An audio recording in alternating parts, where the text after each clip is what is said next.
what's up everybody? It's Kendall Stokes coming to you with another video for the Spin Doctor and his Vinyl Mayhem YouTube channel. Had to take some time off, had to recover from the abysmal effort my Orioles showed in the playoffs. Just embarrassing, absolutely terrible. 0-3, didn't win a single game after winning 101 games in the regular season. Did have a great time, even though we lost game one. Did have a great time with my dad and my brother and my nephew for game one of the series at Camden Yards. Was a blast, even though we lost. But anyway, wearing my Noble Records new shirt, picked up yesterday. Shout out to Dylan at Noble Records. They had their 4-year anniversary sale. I stopped by real quick at about 11:30, and the place was still pretty packed actually, but they opened at 10, and the Holy Moly wall, I think, only had 5 records left on it. Just bare as could be. The bins were just completely bare as well. It was a great day for them, I know. So shout out to them, 4 years going strong. Congratulations, Dylan. I know they had a great day yesterday. So that's awesome to see.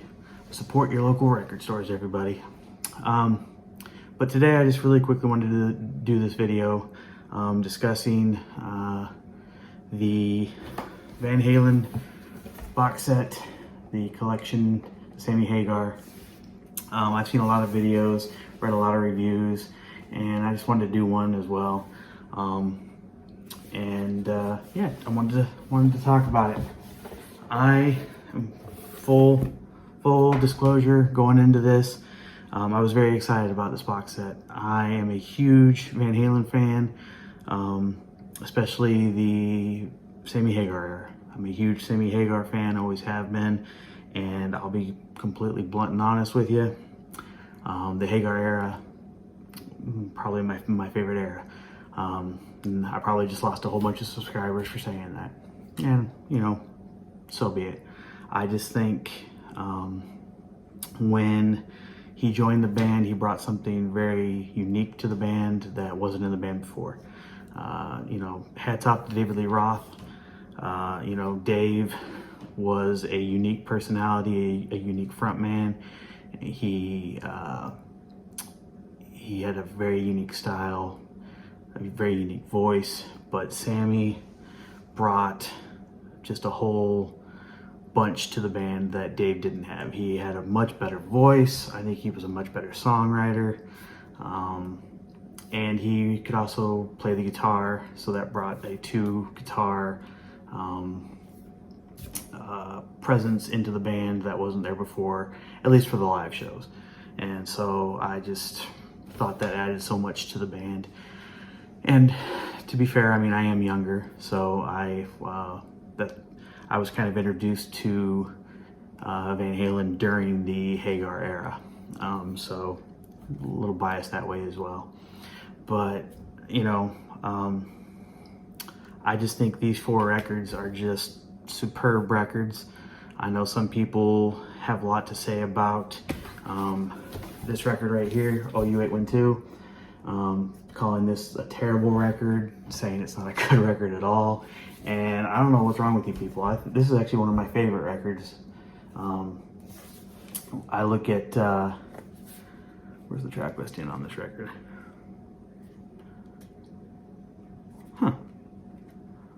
I thought it was on the back, but it's not.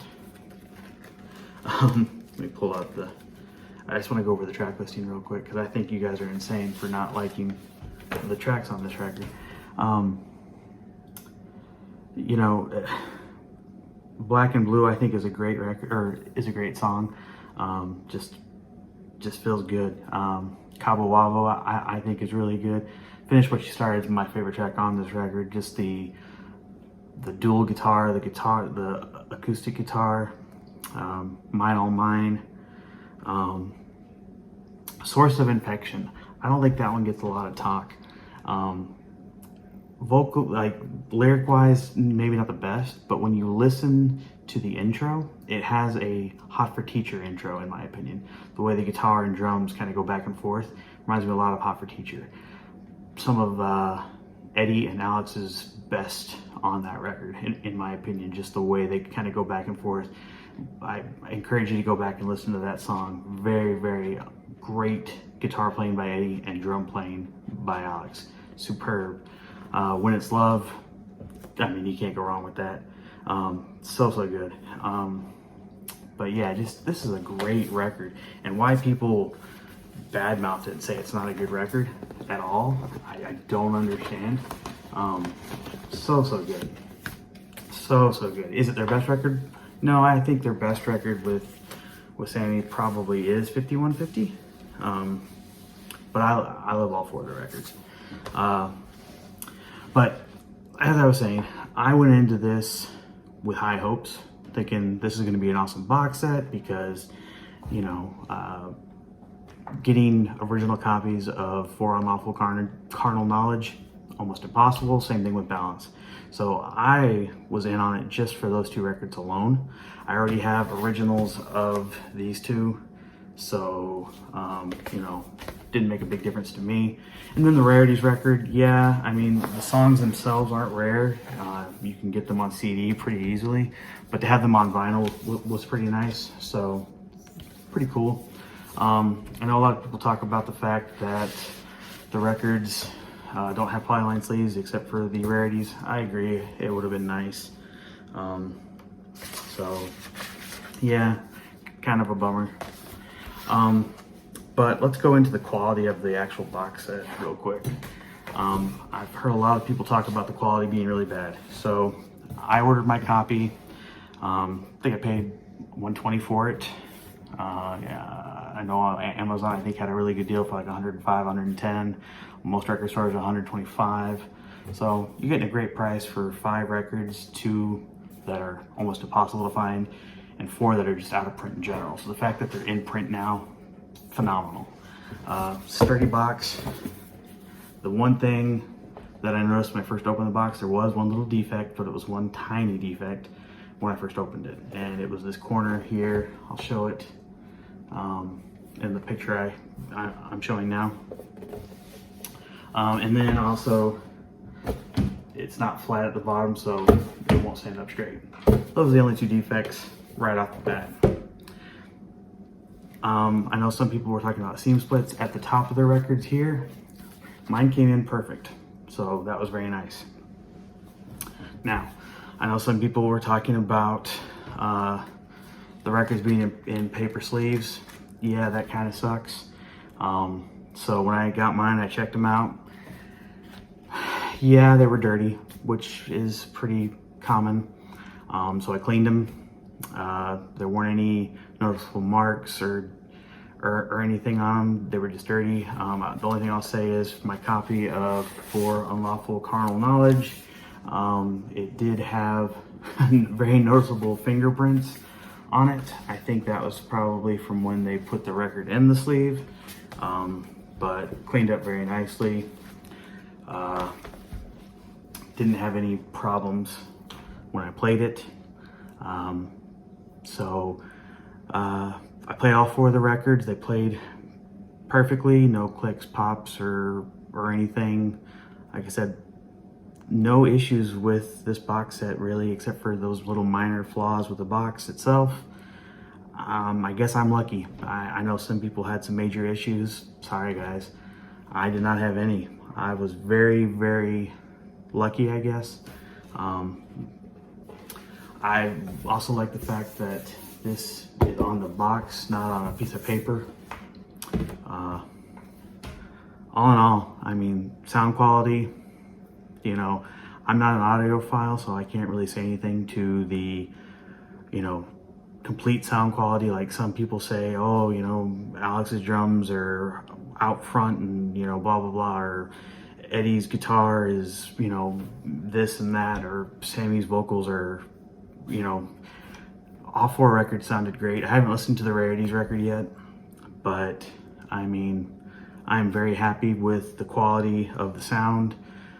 quality of the vinyl, everything is just top notch for me. I am so excited to finally have, you know, these two records, especially since my copy of Balance I only have on CD, and the copy I have is so worn that it skips.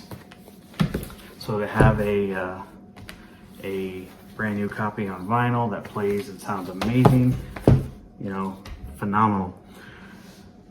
And like I said, you know, to me, this is my favorite era of Van Halen. And people can say all they want, oh, you know, these albums aren't great. Well, the only #1 albums that Van Halen has were with Sammy Hagar. All 4 of these albums went to #1. All of these are multi-platinum. Those can't be said about David Lee Roth. Yes, a lot of those are multi-platinum, but they never went to #1.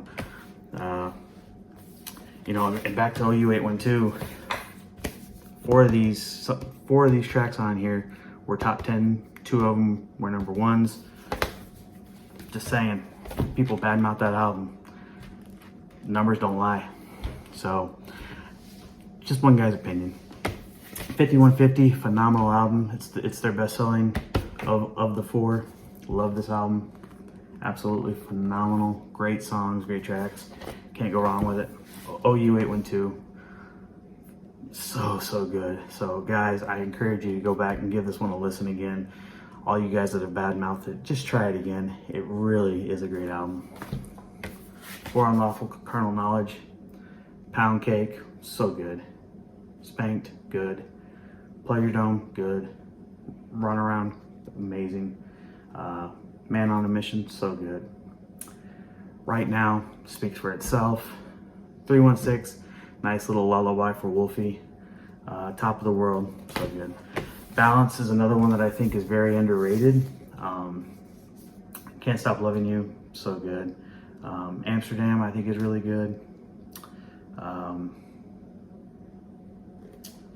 Not Enough, so good. Deja Vu, Take Me Back, Deja Vu, also so good. So to have these records readily available again, I think it's phenomenal. The only reason I bought the box set again was to get those 2 records. Maybe they'll reissue them individually, I don't know. We'll see. But guys, if you're on the fence about getting this, I would encourage you to do so. I would say if your box set has defects, contact Rhino. I'm sure they will take care of it. I've heard that Rhino's very good at that kind of stuff. Anyway, hope you guys enjoyed the video. Hope you are huge Van Halen fans like I am. If you have any comments, leave them down below. Leave me a thumbs up, a like, a share, whatever. And also sub me up as well. Don't unsub me just because I'm a Van Hagar guy. That's all I ask. Anyway, hope you guys enjoyed. See you next time. Bye.